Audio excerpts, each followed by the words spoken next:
we're going to talk about leveling up your necessity. I'm back from Vegas. It was awesome, but I got a terrible cold, so you got to be patient with me. Okay. So, if I was to say to you, hey, Junior, I need you to make $1 million by June of next year, can you do that? How confident are you that you can pull that off? Okay, not that confident, right? You can't really make that much money. You can't even make $100,000 a year, right?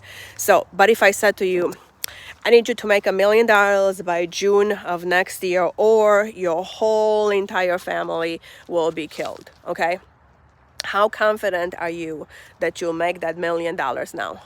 You will put all your energy into this and devote every single minute of your life to making, sure that your family won't get killed. So necessity is the emotional drive that makes you achieve better, okay? Because you must do it. Unlike any other desires that make you just want to do something, necessity demands that you take action. You just don't sit around wasting your time on TikTok, okay? You need to get things done because you have to. So you don't have a choice, okay? You don't have to act, you have to do something. And if you didn't, you'll feel bad about yourself, okay?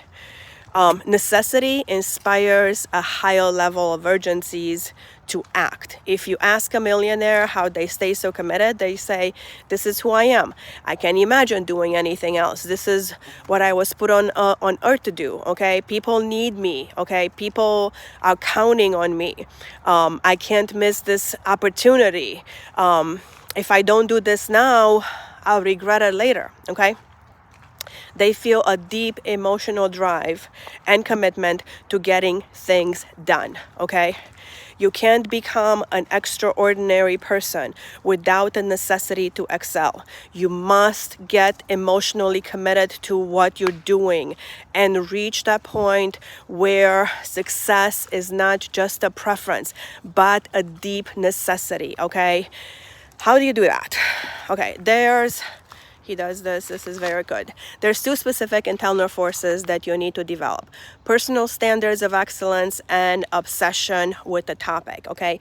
Personal standards of excellence is you pushing yourself to be better, okay? And obsession with the topic is when you get so much dopamine in your brain that you think about this thing and you talk about it and you just get really excited about all this obsession.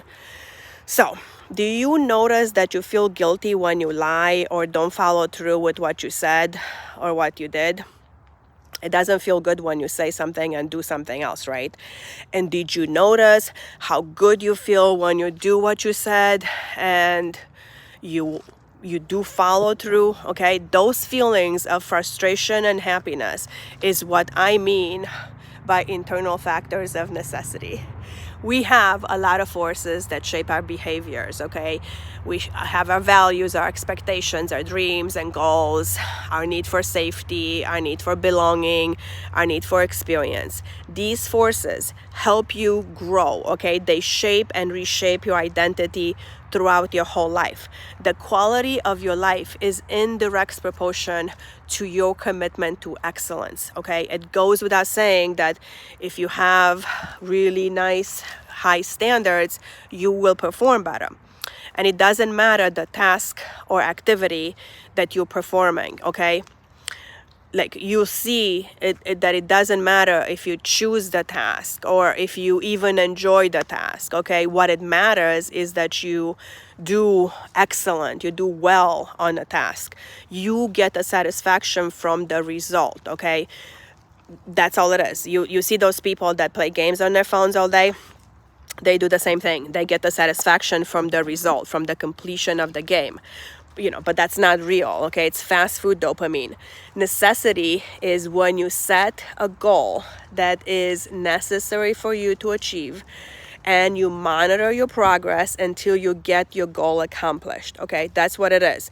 You need to monitor your progress because once you set a goal and you don't monitor, don't even bother, okay? If you're not going to monitor your progress, you might as well just not even set a goal, because you have to. You need to have like a check-in with yourself to see if you are living up to your standards, okay? You have to ask yourself, am I doing a good job? Did I do my best? Could I have done better?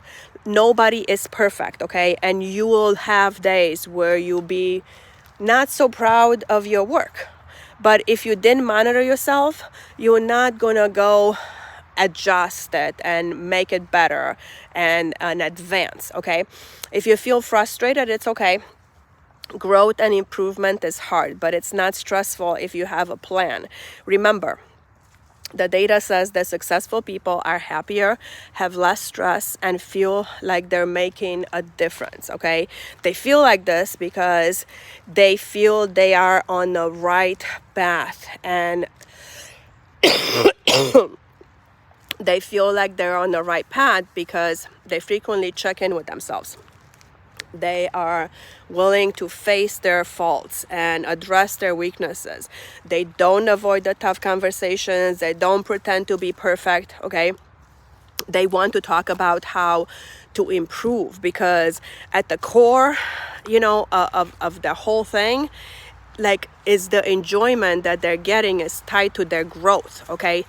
You're supposed to grow and be different. We change a lot every year. We're not supposed to stagnate. We're supposed to grow. If you're around people that are proud that they stay the same, you're just around broke people, because successful people don't get discouraged by growth, okay? They self-evaluate all the time, and they want to see themselves grow. You need to be comfortable with looking at yourself and seeing your flaws, okay? And the more you do that, the less it stings. If you don't self-evaluate, you will miss out. You will make excuses like you don't have time for this stupid stuff, or it's beneath you, and you just like saying you're basically saying it's too risky. Like that's what you're saying, because if you regularly feel bad about yourself, like, you don't want to feel more bad. So your brain will make all kinds of excuses. So if you just self-monitor more and deal with the disappointments and fear of failure, you would improve and get better. But if you don't even try, you'll just stay the same, and then you'll just complain about being a victim, okay? We know a lot of people like that, right? So avoiding negative emotions is something that's ingrained in our human impulse, okay? It's scary to look at yourself and push your capabilities, but we're not taught how to do that. And the goal is to set new standards, to monitor more frequently, to become more comfortable with this performance that you're doing. Necessity is the mother of invention. If you want to make $1 million a year, put some effort in discovering the feelings behind the necessity. Be obsessed, reinvent yourself, and know that it's not gonna be rainbows and roses and ice cream all the time, okay?